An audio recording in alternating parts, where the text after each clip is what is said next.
ሰላም እንዴት ናችሁ? ቅድም ወንድማችን መለቀቁን ገልጬላችሁ ነበረ።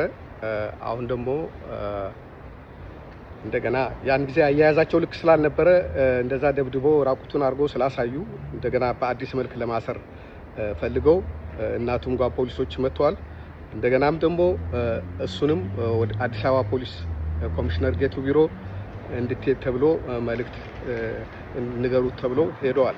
ያው ይሄዳል፣ ምክንያቱም በአገር ውስጥ ከኖረ ድረስ ከህግ ውጪ ምንም ሊሆን ስለማይችል የግድ ወደዛም ሄዱ አይቀርም። ግን ይሄ ነገር ያው መንግስት ሆን ብሎ የፍርዱን ሂደት መቀየር ፈልጓል ማለት ነው። ፖለቲካዊ ውሳኔ ለመስጠት ስለፈለገ የበፊት ያለቁ ጉዳዮችን በእነሱ ላይ የሐሰት የወንጀል ምርመራ ክስ በመጀመር ክሱን ለማርዘም በተለያዩ ዩቲዩቦች በተለያዩ ነገሮች በመንግስት ሴሌክት የተደረጉ ሰዎች ቀርበው ማብራሪያና የህግ ትንታኔ እየሰጡ ነው።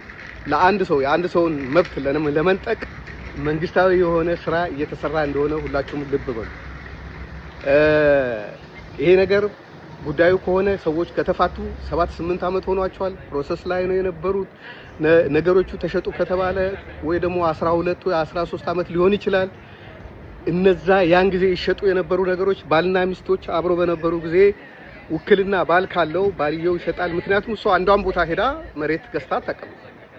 ምክንያቱም እሱ ሄዶ ይገዛል፣ ገንዘቡ ወደ እሱ አካውንት ይገባል፣ ይወጣል፣ ይገባል። እና በመጨረሻ እሱን ለማጥቃት ሲፈልጉ መጨረሻ ላይ እነዛ የተሸጡት ነገሮች አናውቅም ብለው ነበረ። ግን ባንክ እንደገባ በእያንዳንዱ ነገር ተረጋግጦ ወጪ የሆነ መሆኑ በእነሱ በራሷ ወጪ እንደሆነ ስለተረጋገጠ ያን እሱን ለመቀማት በፍርድ ቤት አልታሉ እና ፖለቲካዊ ውሳኔ ለመወሰን የደበደቡትን ልጅ ያስፈረሙት ምን ብለው ነው? ሳመልጥ ነው ልብስ የተቀደደው ብለ ፈርም ብለውት ነው የወጣው። እየተደረገ ያለው ነገር ሁሉም ይስማ፣ ዓለም ይስማ።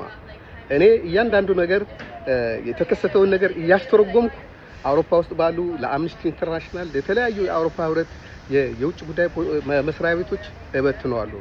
እንደምታስቡት አይደለም። ዳንስ ዓለም ያውቃል።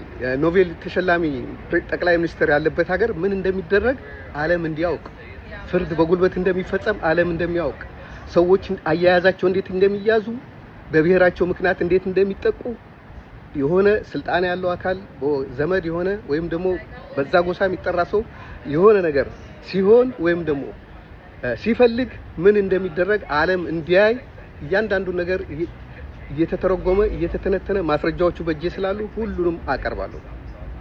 ህዝብ ግን እውነታውን ቢያውቅ ጥሩ ነው። ይሄ በጣም ሴሌክትድ የሆነ ነው። ገና ስዩም ይናገራል፣ ሌሎችም ይናገራሉ፣ ሁሉም ሚዲያዎች ይናገራሉ። የጠቅላይ ሚኒስትሩ እጅ አለበት። ጠበቃው ምን አሉ? ጠቅላይ ሚኒስትሩ እዚህ ላይ ምንም አያገባቸውም፣ የህግ ጉዳይ ነው ምናምን እያሉ እንዲበል ተብለዋል። ምክንያቱም ሰው የተባለውን ነው የሚያምነው ብለው ነው የሚያስቡት። ይሄን ለሁሉም ሰው ሼር አድርጉልኝ። እውነት የሚፈልግ ሁሉ ይስማ። ስላዳመጣችሁኝ አመሰግናለሁ።